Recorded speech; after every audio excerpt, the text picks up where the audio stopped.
The Israeli Defense Forces, also known as the IDF, have announced a daily 10-hour humanitarian pause in Gaza. Starting from Sunday, the pause will take place from 10 a.m. to 8 p.m. local time. It will take place in three key areas: al-Mawasi, Deir al-Balah, and Gaza City, where the IDF is not currently operating until further notice. The move is aimed at easing the growing humanitarian crisis in the region. The IDF said this decision is in line with directives from the political echelon and aims to facilitate the safe passage of humanitarian aid. Secure routes will be designated from 6 a.m. to 11 p.m. local time for UN aid and aid convoys delivering food and medicine. This decision follows concerns over the worsening hunger crisis in Gaza, with 127 reported deaths from malnutrition, including many children. The UN has criticized airdrops of aid as inefficient.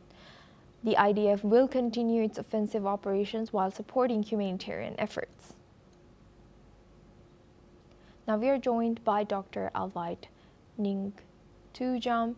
She's a Deputy Director and Assistant Professor at Symbiosis School of International Studies, joins us live from Pune.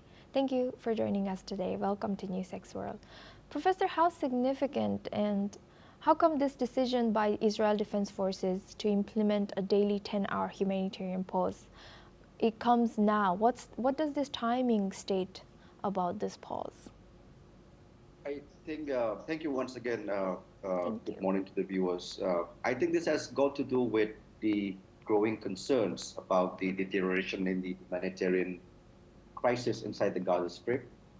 And at the same time, it also must have been triggered by the growing pressures from the international community, particularly from some of the partners, important partners in Europe as well as in other parts of Asia, that have really put that pressure on Israel to ease the restrictions which are being imposed with regard to the entry of the humanitarian assistance into the Gaza Strip. So the 10-hour relaxation which the IDF has announced, of course, would be very important in order to meet to cater to some of the problems inside the Strip. But at the same time, how much that window would be able to improve the situation, is a big question. Unless and until you have a ceasefire, which of course has fallen apart, and at the same time a long-term solution with regard to the movement of goods into the Strip, the situation will likely remain very, very serious. But the 10-hour window period, of course, is very important here.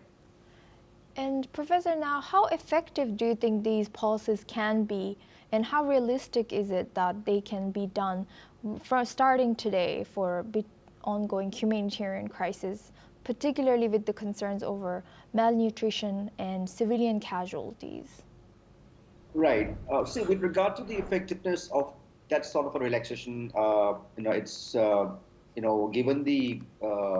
given the gravity of the problem and the magnitude of the crisis inside the Gaza Strip, I don't think it's enough just to relax for a few hours or 10 hours or whatever that is.